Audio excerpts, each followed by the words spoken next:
여러분 죽음을 생각하십니까? 내가 죽는다. 아마 젊은 사람일수록 이런 문제는 잘 생각하지 않을 거고 나이가 점점 많아져서 이제 노년이 되면 죽음에 대해서 좀 더 많이 생각할 거라고 봅니다. 어떻게 하면 추하지 않게, 구차하지 않게 죽을 수 있을까? 이것은 오늘날 많은 어르신들이 염려하는 문제이기도 합니다. 저희 어머님도 그렇고요. 생로병사, 이것은 자연의 섭리이죠. 사람이 태어나면 누구나 죽는 거죠. 그리고 나이가 들고 병도 들고요. 우리 자연계의 생태계의 순환을 보면 살아가는 모든 것들은 어떤 다른 생물의 희생을 통해서 살아가는 거죠. 그러니까 나도 죽으면 어떤 것에 생명이 자라날 수 있게 밑거름이 되는 거라고 볼 수 있습니다. 이렇게 보면 죽는다. 이것은 좀 어두운 주제이긴 하지만 너무나 자연스럽고 당연한 것입니다. 성경을 보면 한 번 죽는 것은 사람에게 정해진 것이요. 그 후에는 심판이 있으리니 성경도 사람이 한 번 죽는 것은 정해진 것 아니냐 그렇게 말하고 있습니다. 전도서에는 한 세대는 가고 한 세대는 오되 땅은 영원히 있도다. 성경은 자연스럽게 나고 죽고 세대가 가고 또 오고 하는 것을 성경은 말씀하고 있는 거죠. 또 날 때가 있고 죽을 때가 있으며 심을 때가 있고 심은 것을 뽑을 때가 있다.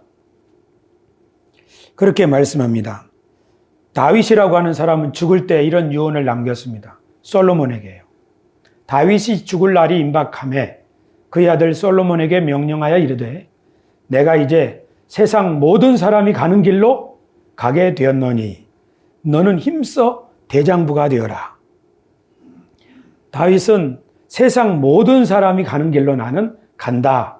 그렇게 말을 하는 거죠.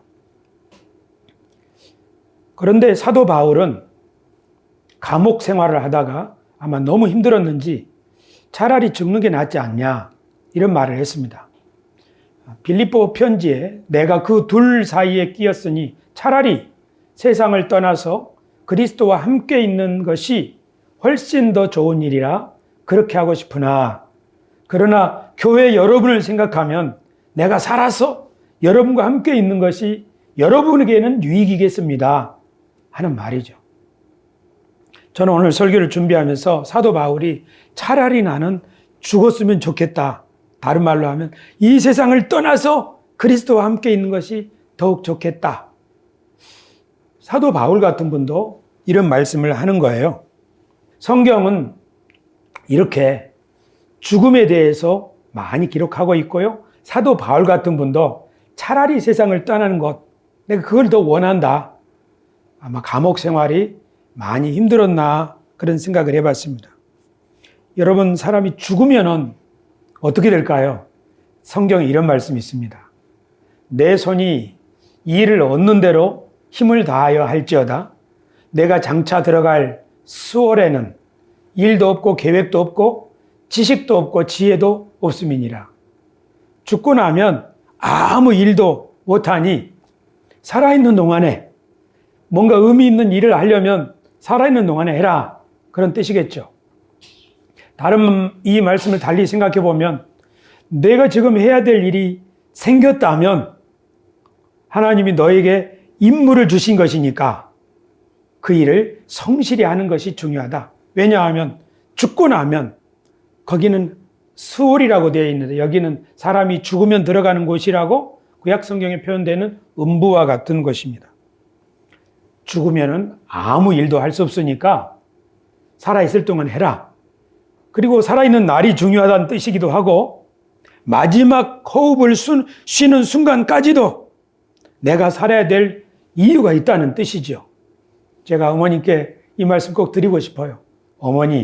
어머니가 살아계시다면 어머니는 언제 나를 데려가려고 이렇게 나를 기다리게 하느냐 하고 하나님께 기도하시지만 어머니, 하나님은 어머니가 살아계시는 마지막 순간까지도 할 일이 있어서 그것이 따님이든지 손주든지 그들에게 내가 열심히 일해야 될 이유를 깨닫게 하는 것이든지 아니면 무엇이든지 그 존재만으로도 힘이 되는 그런 역할이 있겠죠.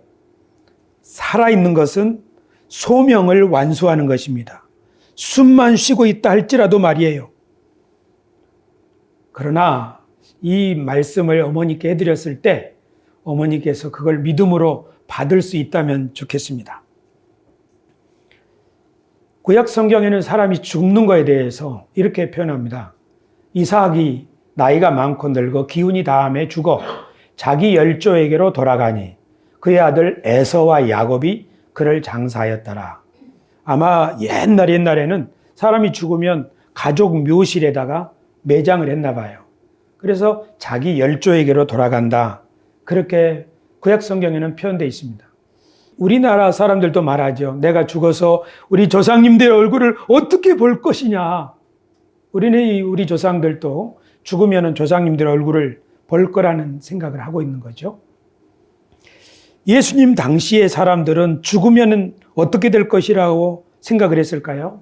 예수님의 비유에 이런 말씀이 나옵니다. 부자와 나사로 이야기에 이에 그 거지가 죽어 천사들에게 받들려 아브라함의 품에 들어가고 부자도 죽어 장사되매 그가 음부에서 고통 중에 눈을 들어 멀리 아브라함과 그의 품에 있는 나사로를 보고 예수님의 이 이야기 속에는 초대교회 당시 유대인들은 선한 사람은 죽으면 아브라함의 품에 천사들에게 이끌려서 안긴다. 아마 하나님의 품에 안긴다는 것을 아브라함으로 이렇게 비유적으로 표현한 것 같아요. 그리고 악한 사람, 여기 나오는 부자처럼 자기 집 앞에 있는 병든 나사로를 돌보지 않고 날마다 호화호식 하면서 지내던 이 부자도 죽어서 음부에 그 불구덩이 속에 들어갔다. 그러니까 2000년 전에 사람들은 선한 사람은 죽으면 아브라함의 품에 안기고 악한 사람은 죽으면 음부의 불구덩이에 들어간다고 그런 믿음을 가지고 있었던 것 같습니다. 아까 말씀 나눈 것처럼 사도 바울은 자신이 죽으면 그리스도와 함께 있게 될 것이라고 그렇게 고백을 했습니다. 그런데 전도서에는 이런 말씀이 있습니다.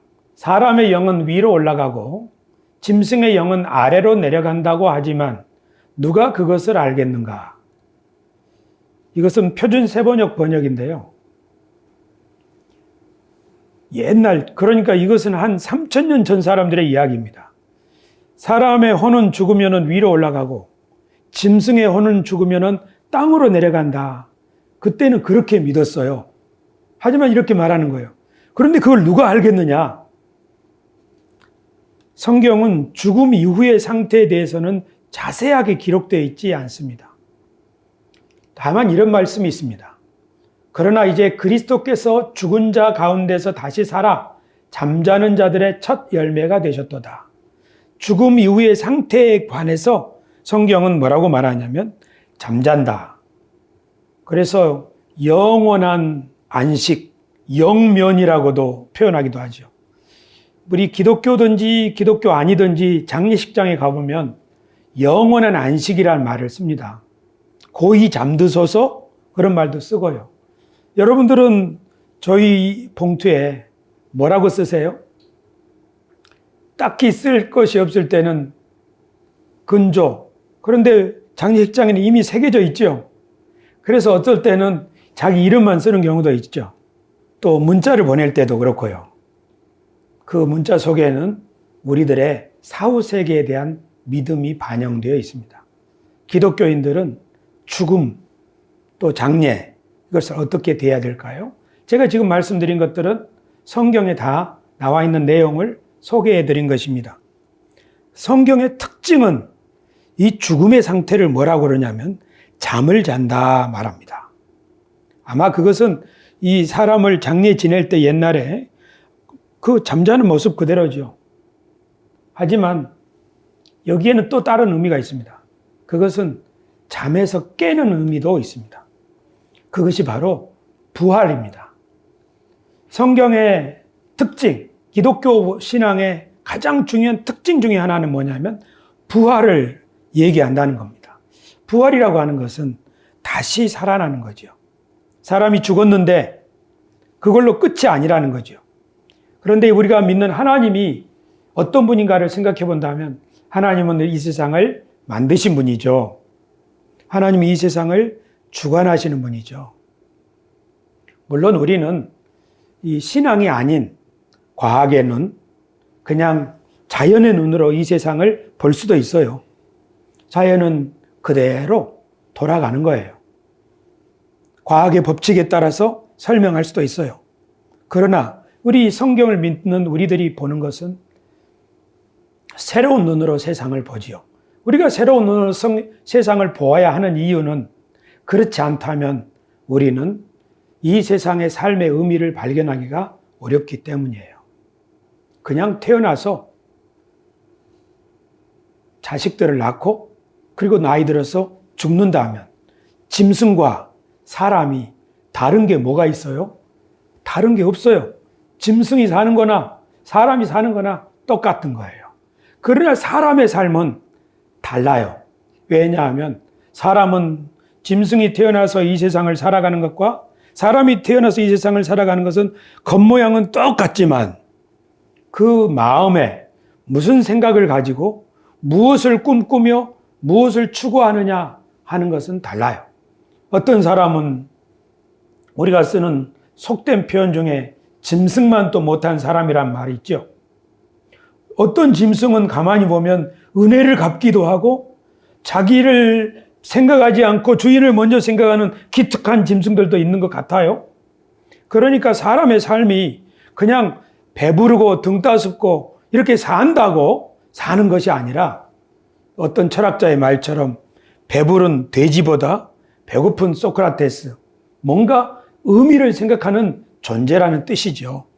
성경은 우리들에게 하나님이 이 세상을 지으신 창조주시고 우리는 그분의 형상으로 지으심을 받아서 하나님이 만드신 피조 세계를 관리하고 다스리는 임무를 맡았다. 우리가 그 임무를 소홀히 할 때, 그래서 땅이 저주를 받고 우리 사람 사이에 갈등이 생겨서 사망이 드리워지게 되었을 때 하나님은 내버려 두시지 않고 자꾸 노아를 통하여 아브라함을 통하여 하나님은 이 피조 세계를 새롭게 하시려고 일하고 계신다. 그리고 예수님을 보내셨다. 이렇게 생각해 보면 하나님이 이 세상에 창조주시고 전능하신 분이라면 사람이 실수, 사람이 범죄함으로 빚어진 사망, 죽음, 썩어짐, 이 문제를 해결하실 수 있는 분이 아닌가? 우리 믿음의 사람들은 하나님이 사람이 죽은 후에도 이 생을 사는 동안에도 하나님은 우리의 선한 목자이지만 우리가 이 생을 마친 다음에도 하나님 우리를 돌보실 것이라는 그런 믿음을 가지고 살았는데요. 구약 성경의 다니엘서에 이런 말씀이 있습니다. 땅의 티끌 가운데서 자는 자 중에서 많은 사람이 깨어나 영생을 받는 자도 있겠고 수치를 당하여서 영원히 부끄러움을 당할 자도 있을 것이며 이미 구약 성경에서 사람들은 티끌 가운데서 하나님이 일으키셔서 영광을 얻게 하실 사람 그리고 수치를 당하게 하실 사람이 있으니 그러니 인생을 살 때에는 하나님 앞에 사람 앞에 양심을 가지고 진리를 따라 살아야 한다 하는 그런 가르침을 주었죠. 또 시편에 이런 말씀이 있습니다. 우리 같이 한번 읽으실까요? 시작. 이는 주께서 내 영혼을 수월에 버리지 아니하시며 주의 거룩한 자를 멸망시키지 않으실 것임이니이다. 이렇게 고백하는 거예요. 하나님이 나를 수월, 그러니까 죽은 자들이 가는 세상에 그냥 버려두지 아니하시고 이 본문은 예수님의 부활 때 사도들이 계속적으로 인용했던 본문이기도 합니다.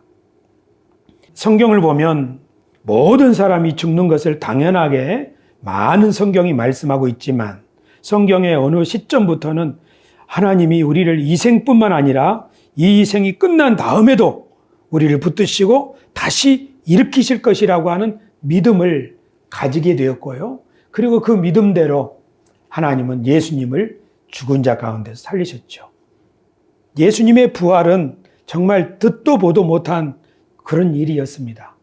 예수님의 제자들은 예수님의 부활을 목격하고 나서 더 큰 확신을 가지게 됐겠죠. 기독교 신앙은 다른 모든 신앙과 사상과 가장 큰 차이점은 바로 부활에 있습니다. 이 부활은 사람이 죽고 이 세상이 썩어짐의 종로를 타는 이곳으로 끝나는 것이 아니라 창조주 하나님이 우리와 함께 하시고 세상을 보존하시고 한 세대는 가고 한 세대는 오나 땅이 영원히 있는 이유는 하나님이 이 세상을 붙잡고 계시기 때문인데, 그리고 우리 사람이 죽은 후에도 하나님은 우리와 함께 하시고 우리를 일으키실 것인데 예수 그리스도를 통하여 그것을 샘플로 보여주셨다.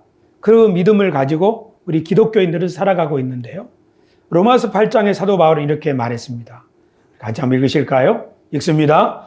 예수를 죽은 자 가운데서 살리신 이의 영이 너희 안에 거하시면 그리스도 예수를 죽은 자 가운데서 살리신 이가 너희 안에 거하시는 그의 영으로 말미암아 너희 죽을 몸도 살리시리라. 아멘.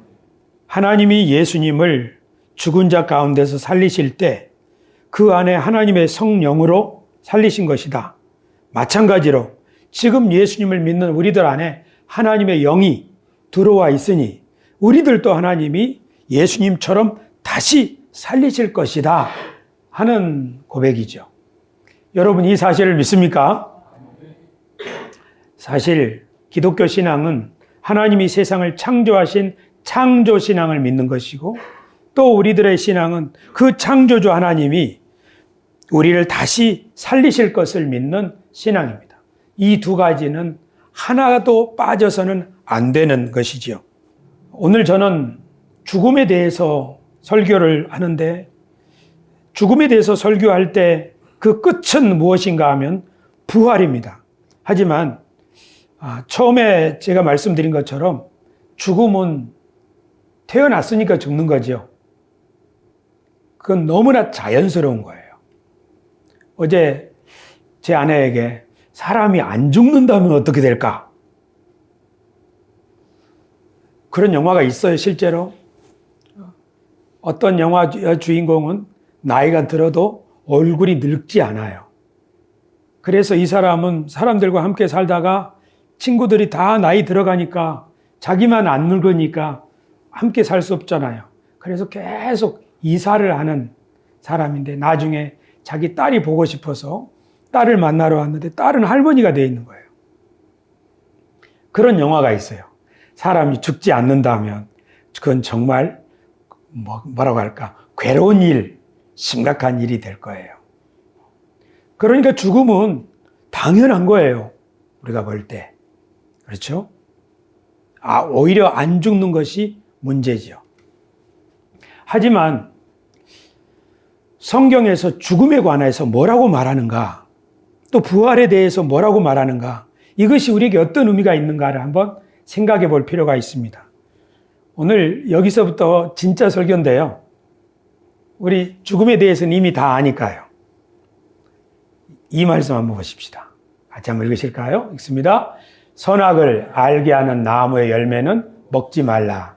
내가 먹는 날에는 반드시 죽으리라 하시니라. 아멘. 성경의 창세기에 이렇게 기록되어 있어요. 사람이 선악을 알게 하는 나무 열매, 금단의 열매죠. 이거 먹어서는 안 된다. 그 열매를 따먹으면 내가 반드시 죽으리라. 그래서 성경에서 설명하는 죽음은 사람이 하나님의 뜻을 거역하고 하나님께 반역함으로 죽음이 이 세상에 들어왔다. 그렇게 설명합니다. 이것은 사실 믿음의 이야기입니다. 하나님은 세상을 아름답게 지으셨죠. 그리고 생육하고 번성하여 충만하라고 하셨죠. 그런데 사람의 범죄함으로 죽음이 이 세상에 들어왔죠. 그런데 하나님께서는 우리 지금 성경 이야기하는 거예요. 교우 여러분, 제가 지금 성경의 이야기를 하는 것은요, 우리가 상식을 얘기하는 것이 아닙니다. 과학을 얘기하는 것이 아닙니다. 제가 신앙인으로 살면서 제일 큰 혼란, 어려움은 무엇인가 하면 어렸을 때부터 학교에서 이렇게 배운 지식, 그것과 제가 성경에서 배운 지식이 서로 혼동될 때가 있습니다. 그래서 어떨 때는 세상의 지식은 성경보다는 못한 것이다. 그래서 세상의 지식은 인간의 지식이다. 그리고 배척할 때도 있었습니다. 근데 나이가 점점 들어서 보니까 이해력이 좀 더 넓어지면서 보니까 그게 아니로구나. 세상의 지식이라고 하는 거, 과학이라고 하는 거, 상식이라고 하는 거, 우리 조상들이 가르쳐주고 인생의 지혜라고 하는 거, 이 모든 것들은 다 나름대로 의미가 있고 요긴한 것이다. 그런데 성경의 가르침은 이것과 다른 뭔가 새로운 이야기를 하려는 것이다. 그래서 우리는 성경이 뭘 말하려는가를 잘 들을 필요가 있다. 이것도 중요하고 이것도 중요하다 하는 거죠. 그러면 성경이 들려주는 이야기를 지금 제가 설교하고 있는 거예요. 성경 이야기의 구슬을 꿰어라. 첫째 시간에 제가 말씀드린 것은 인간은 하나님의 형상으로 지음을 받았다. 하나님이 자신의 형상을 이 세상에 반사할 수 있는 존재로. 그래서 인간은 하나님을 만나고 경배함으로 양심이 회복되고 양심 저 깊은 곳에 우리에게 말씀하시는 그 하나님과 화목하면 우리 마음이 기뻐지는 거예요. 여러분, 아무도 몰래 혼자 부모님들 다 밖에 일하러 갔는데 집에서 혼자 마당을 쓸고 방을 청소하고 그리고 부엌을 잘 정리해 놓으면 우리 마음이 어때요? 엄청 기쁘죠. 아무도 모르는 곳에서 선한 일을 할 때 우리는 왜 기쁠까요? 우리는 왜 아무도 모르는 거짓말을, 나만 아는 거짓말을 했는데 왜 그때 우리는 마음에 괴로움이 있을까요? 우리는 왜 사랑하는 사람과 다투면은 괴로울까요? 우리 사람은 하나님을 반영하는 형상이에요. 그래서 하나님의 형상을 우리 속에 주셨는데 우리 속에 하나님의 형상이 회복되면 우리가 기쁘죠. 그래서 예수님을 만난 사람들, 예수님이 나를 사랑하시고 하나님 은혜를 경험한 사람들이 정말 우리 속된 말로 말하면 쥐뿔도 없는데 막 울면서 막 교회 왔는데 은혜를 받고 기쁨으로 돌아가는 이유는 이 속에 죄 용서를 받았든지 하나님의 위로를 받았든지 뭔가 모르는 내 속 가장 깊은 곳에 하나님의 형상이 회복되는 거예요. 그런데 그 사람이 가족과 만남에서 전에는 저 사람이 왜 그렇게 미웠고 그랬는지 몰라요.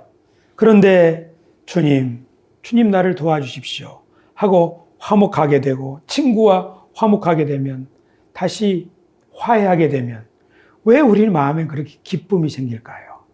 그렇죠. 하나님은 이 세상을 아름답게 만드셨는데 사람의 죄로 말미암아 자기도 고독하게 빠지고 가족도 해체되고 인간 세상은 이렇게 분열이 많아지고 땅이 저주를 받았다고 하는 은유적 표현은 바로 이런 것을 의미하는 거죠. 그런데 하나님은 사람을 계속적으로 회복시키는 거예요. 가장 먼저는 사람을 불러서 만나 주시죠. 아브라함아, 아담아, 이스라엘아. 그래서 하나님이 사람을 만나 주실 때 사람은 하나님을 만나서 가장 먼저 양심이 회복되고 그러고 나면은 자기 가까운 사람에게 양보할 수 있죠. 그리고 이것이 점점 커질 때 사회가 화목과 화평을 이룰 수 있게 되는데 이 일을 하나님이 계속 이루어 가시지만 이 세상에는 하나님의 원수가 있죠. 에덴 동산에서 아담과 하와를 속이던 원수, 여러분과 저의 마음 가운데 자기 중심성이라고 하는 다른 사람들 먼저 생각할 게 아니야. 너 먼저 살고 봐야지. 그런 생각들을 부추겨서 결국 이 사회에 어둠과 그리고 사망의 그림자가 짙어지게 하는 이 하나님의 원수, 이 하나님의 원수를 하나님은 계속적으로 몰아내시기 위하여 하나님의 사람들을 부르셨죠. 그들이 바로 믿음의 사람들입니다. 이스라엘이고 교회고 예수님이시죠. 예수님도 이 세상에 오셔서 귀신을 쫓아내시고 병든 사람을 치료하셔서 사람들의 마음에 기쁨을 회복하게 하셨죠. 우리가 성경을 통해서 배우는 이야기는 하나님이 이 세상을 사랑하시는구나. 우리를 특별하게 지으셨구나. 그리고 우리는 하나님의 동역자구나. 하나님이 나를 먼저 치료하시고 그래서 나에게 행복을 주시고 기쁨을 주시고 나의 가정과 세상을 치료하기를 원하시는구나. 그런데 나는 너무 오랫동안 낡은 삶의 습관에 젖어 살다 보니까 두렵고 그리고 피해의식에 쩔어 있고 그리고 때로는 교만하고 때로는 화해할 줄 모르고 내가 그랬는데 이제 주님을 예배하고 주님께 가까이 함으로 하나님 나를 도와주셔서 내가 원래 살고 싶었던 그 꿈을 이루게 해주십시오. 나는 왜 도대체 그런 꿈을 가지게 된 걸까요? 여러분에게는 왜 소원이 있을까요? 하나님 우리 모두에게 정말 좋은 소원을 주시는데요. 여러분 그 소원이 예수 그리스도 안에서 꽃피게 되고 그렇게 살아가는 삶이 예수님을 믿는 구원받은 자의 삶인 줄로 믿으시기를 바랍니다. 이렇게 하나님 세상을 마지막에 계속적으로 이 일을 해나가시다가 마지막에 하나님은 요한계시록을 보면 이 세상을 새롭게 한다고 하셨습니다. 보좌에 앉으신 이가 이르시되 보라 내가 만물을 새롭게 하노라. 이 세상 모든 만물을 새롭게 만드신다는 뜻이죠.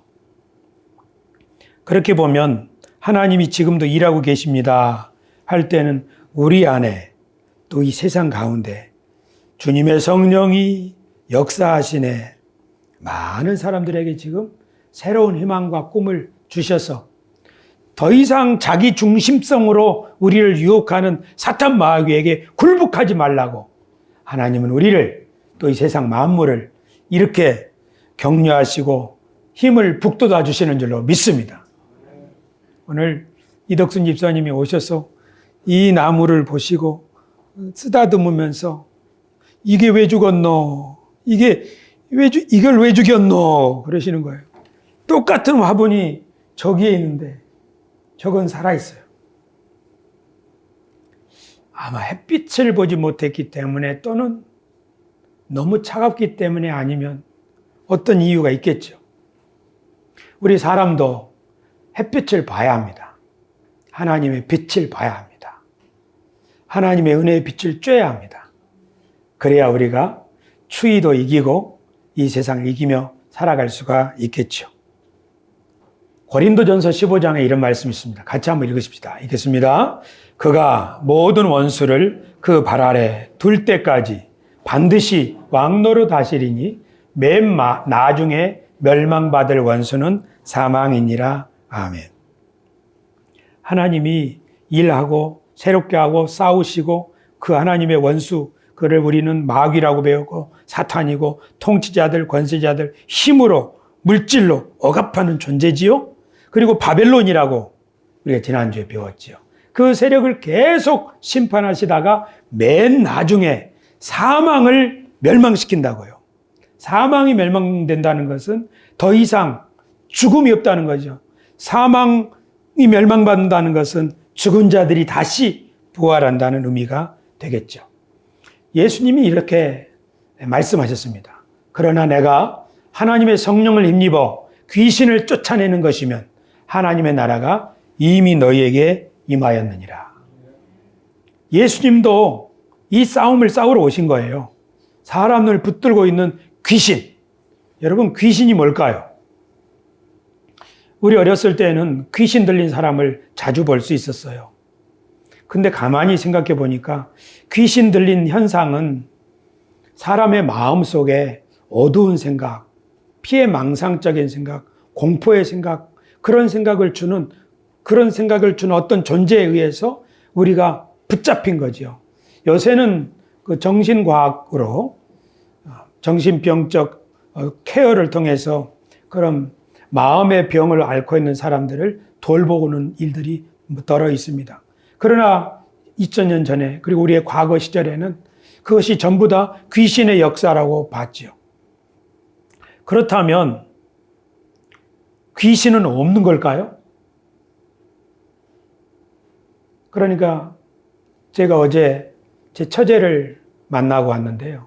제 처제는 거의 20년 이상 병원에 입원해 있어요. 결혼에 실패해가지고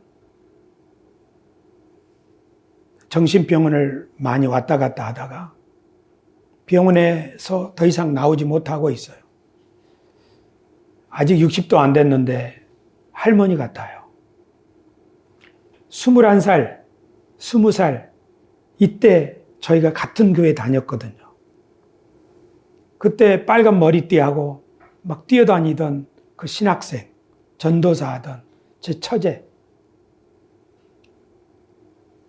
저보다 1살 많은 처제. 우리가 청년 시절을 함께 보냈던 그이가 지금 병원에 있어서 약을 먹고 떨리는 손으로 그렇게 있죠. 바깥 세상에 나올 수 없어요. 두려워서. 그의 마음에 있는 두려움이 있는 거죠. 그 큰 충격이 그에게 있었던 거죠. 우리 모든 사람에게는 이런 마음의 충격 또는 어두운 생각 그런 게 있어요. 이게 어디서 올까요? 왜 사람은 정상적인 생활을 살지 못하고 도박에 빠지기도 하고 바람을 피우기도 하고 자기가 해서는 안 되는 자리를 그렇게 꿰차고 앉아 있을까요? 이것은 사람의 배후에 그 통치자들, 권세들, 힘 있는 자가 사람의 눈을 가리거나 아니면 그의 마음을 부추기는 어떤 세력들이 있다는 것을 우리는 알 수 있습니다. 예수님은 말씀하시는 거죠. 내가 귀신을 쫓아내는 것이면, 성령을 힘입어 귀신을 쫓아내는 것이면 하나님의 나라가 이미 너희에게 임하여 있느니라. 오늘 설교의 마지막 부분 설교하겠습니다. 오늘 제가 죽음에 대해서 설교하고 있는데요. 성경은 죽음을 얘기하지만 그와 똑같이 부활을 이야기합니다. 그런데 이 이야기가 나오게 된 이유는 부활이 어떤 의미가 있느냐?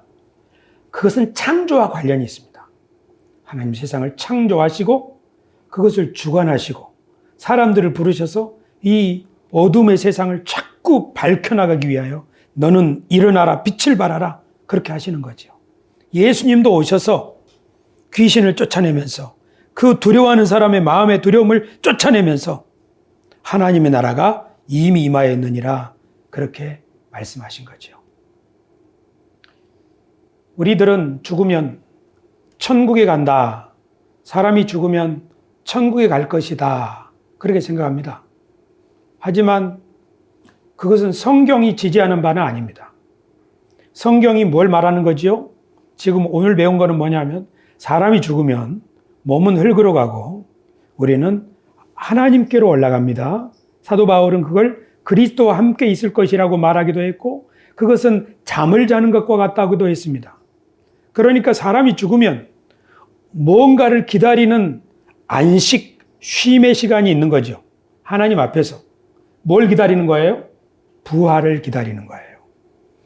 저는 기독교의 장례식장에 참석하고 저도 장례 예배를 인도하지만 장례식장의 대부분의 사람들은 비기독교인들도 말할 것도 없이 기독교인들의 장례식장에 가면 천국 환송 예배라고 표현하기도 하고 영원한 안식을 누리십시오.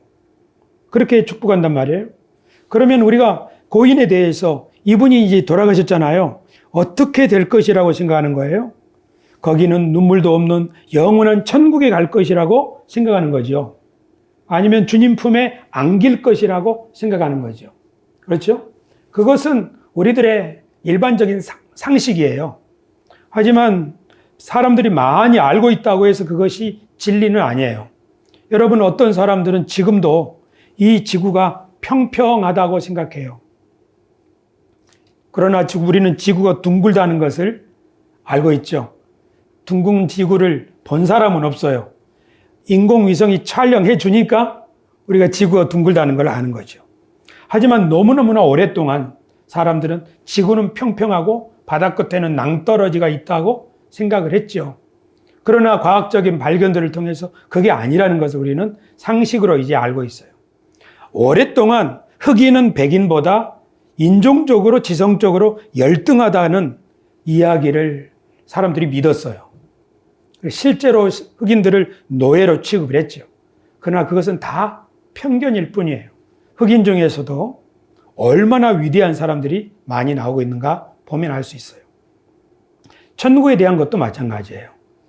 우리들은 대부분 이제 죽으면 천국 간다, 그렇게 상식적으로 알고 있지만 성경을 자세히 있는 그대로 보면 죽으면은 하나님께로 간다, 그리스도와 함께 있다. 근데 거기가 어딘지는 몰라요. 그냥 기다리는 거예요. 쉬는 거예요. 안식하는 거예요. 그리고 언제 주님이 만물을 새롭게 하노라 할 때, 그때 우리는 하나님이 그리스도를 그의 영으로 살리신 것처럼 너희 죽을 몸도 다시 살리시리라 하는 부활을 우리는 기다리는 거죠. 그러니까 우리가 부활의 때를 기다리는 것, 그것이 우리는 필요합니다. 기독교 신앙은 죽으면은 끝, 또는 죽으면 천국, 이것을 바라보고 사는 사람들이라기보다는 하나님이 창조하셨으니 하나님이 사망도 멸망시키시고 우리 죽을 몸도 다시 부활시키실 것이다.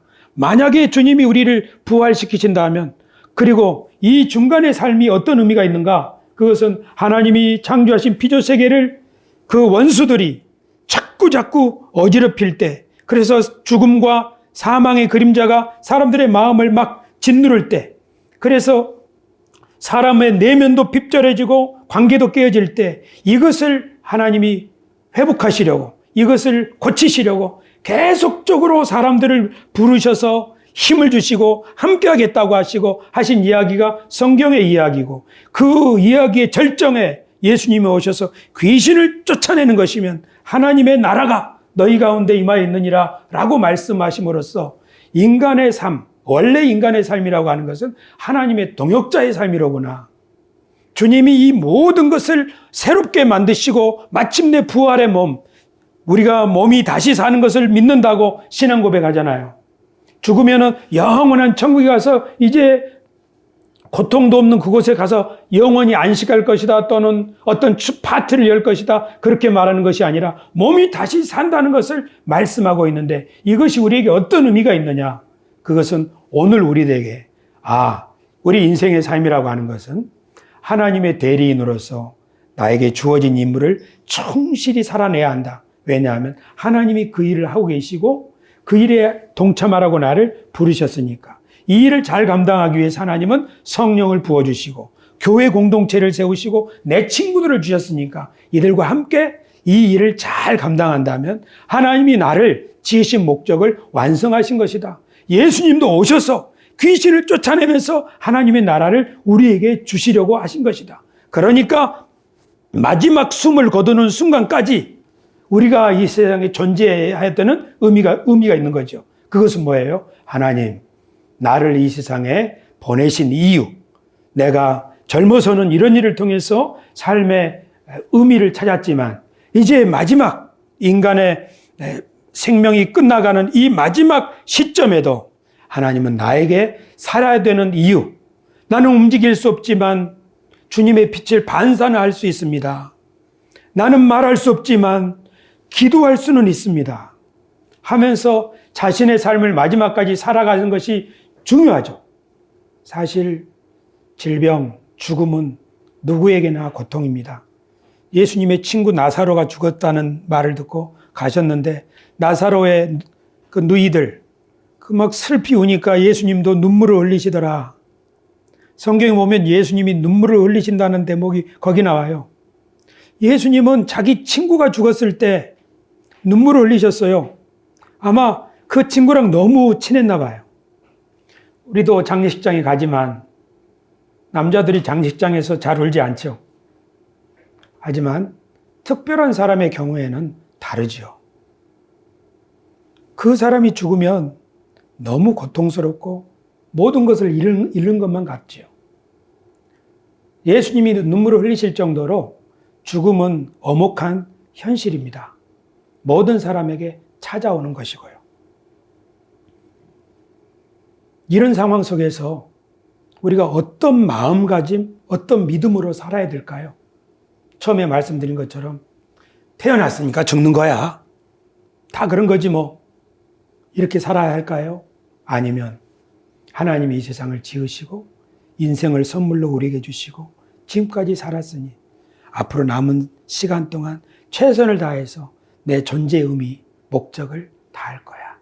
그것이 96세의 할아버지가 더 젊은, 열 몇 살 더 젊은 이 부인을 끝까지 손잡는 그 일이라 할지라도 말이에요. 이것이 그 임무를 성실히 감당하는 의미 있는, 가치 있는 일이 아닐까요? 그 친구의 죽음 앞에서 예수님이 그 친구의 동생한테 이렇게 말씀하셨어요. 예수께서 이르시되 나는 부활이요 생명이니 나를 믿는 자는 죽어도 살겠고 무릇 살아서 나를 믿는 자는 영원히 죽지 아니하리니 이것을 내가 믿느냐. 이 말씀은 어려운 말씀이긴 한데 하지만 어떻게 보면 죽어도 살겠고 살아서 나를 믿는 자는, 살아서 예수님을 통하여 하나님과 연결된 사람은 다시 이것이 끊어지지 않는다. 내가 죽는다 하더라도 나는 부활할 것이다. 내 오빠처럼. 그리고 우리가 하나님과 맺은 이 관계는 영원히 끊어지지 않을 것이다. 이렇게 말씀하는 거죠. 오늘 죽음에 대해서 성경이 말씀하는 말을 제가 설교했습니다. 제가 설교한 것은 여러분에게 혼란을 주려고 하는 것이 아니라 기독교 신앙에서 말하는 부활이 어떤 의미가 있는가. 우리가 부활을 믿는다고 할 때 그것이 우리 일상과 어떤 관련이 있는가 하는 것을 설명하려고 노력했는데요. 정리가 아직 덜 된 부분이 있어서 이 뜻이 잘 전달되었는지는 모르겠어요. 하지만 조금 더 시간이 지나면 이것이 더 명료해지리라고 생각합니다. 한마디만 더 덧붙이겠습니다. 우리 세수만교회 교우 여러분들께 제가 죄송하다는 말씀 그리고 또 설득의 말씀을 드리고 싶은 건데요. 저는 어려서부터 예수님 믿고 구원받아서 천국에 갈 믿음으로 살았습니다. 그래서 여러분들에게 천국은 저 위에 있는 세상이 아니고 또 죽어서 가는 세상이 아니고 지금 우리 가운데서 있는 세상입니다. 이런 설교를 할 때 여러분 중에 어떤 분들은 혼동을 느낄 수도 있고 그렇다고 생각합니다. 하지만 그럴 의도로 말하는 것이 아닙니다. 우리가 사나 우리가 죽으나 하나님은 항상 우리와 함께 하시고 살아있을 때도 하나님과 함께 하시고 죽은 다음에도 우리는 주님의 품에 안길 것입니다. 하지만 성경 이야기는 죽은 다음에 영원한 천국에 올라가서 꽃대꽃대 영원히 살리라 그걸로 끝난다는 이야기가 아니라 부활을 이야기하고 있는데 그 부활이 오늘 우리들에게 어떤 의미가 있는가를 설명하려고 이런 설교를 하고 있습니다. 그러니까 천국이 있네 없네 그런 갈등에 빠지지 마시고 하나님이 우리와 함께 하시는 삶, 이것이 하나님의 나라요. 그리고 우리가 죽으면은 안식 기다리다가 주님이 세상을 새롭게 만드는 날 몸으로 다시 부활하여 지금 우리가 살고 있는 이 삶보다 더 멋진 삶을 살겠죠. 그러니까 그런 삶이 우리에게 있다면 지금 어떻게 살아야겠어요? 우리의 그런 왕노릇의 삶, 진짜 자기에게 진실하고 진짜 사람들에게 행복하게 해주고 진짜 이 세상을 아름답게 가꾸는 멋진 삶을 그때에는 가능할 거예요. 그게 가능하다면 지금 우리가 그런 삶을 살기 위해서 몸부림쳐야 하는 것은 당연한 것 아니겠어요?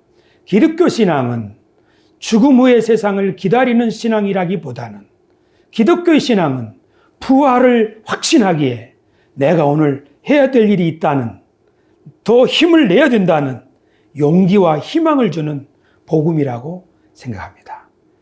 여기까지만 하겠습니다. 그래도 인사 한번 하죠. 하나님 여러분과 함께 하십니다. 하나님이 지금도 일하고 계십니다. 기도하겠습니다. 존귀하신 아버지 하나님, 주님께 감사를 드립니다. 저희들이 주님을 알지 못할 때, 저희들이 성경을 배우기 전에는 산은 산이요 물은 물이고 하늘은 하늘이요 땅은 땅이고 나면 죽는 것이라고 그렇게 생각하며 살아왔습니다. 그것도 맞지만 하나님의 말씀을 통하여 하나님이 이 세상을 지으시고 우리에게 하나님의 형상을 주시고 그리고 하나님이 끊임없이 우리를 돌보시고 우리를 통해 일하시고 우리를 하나님의 일에 동참하게 하시려고 우리에게 성령을 부어주시고 우리에게 소임을 주시고 우리가 돌보아야 할 영혼들을 주시고 무엇보다도 우리 마음속에 희망, 소원, 꿈 허락하여 주셔서 죽기 전에 꼭 이루고 싶은 일들을 허락해 주시니 감사를 드립니다. 욕심에 매일 때는 마음에는 원했지만 이룰 수가 없었습니다. 그러나 이제 하나님께 붙잡혀서 마음에 소원하는 바를 성취할 수 있도록 도와주시옵소서. 주님, 성탄을 앞두고 우리 주 예수 그리스도를 마음속에 모시는 한 사람 한 사람 속에 삶의 목적과 그리고 우리에게 영생을 주시는 예수 그리스도가 누구인지를 깊이 묵상하고 이해할 수 있도록 이 성탄의 절기에 우리들에게 복을 내려 주시옵소서. 예수님의 이름으로 기도드리옵나이다. 아멘.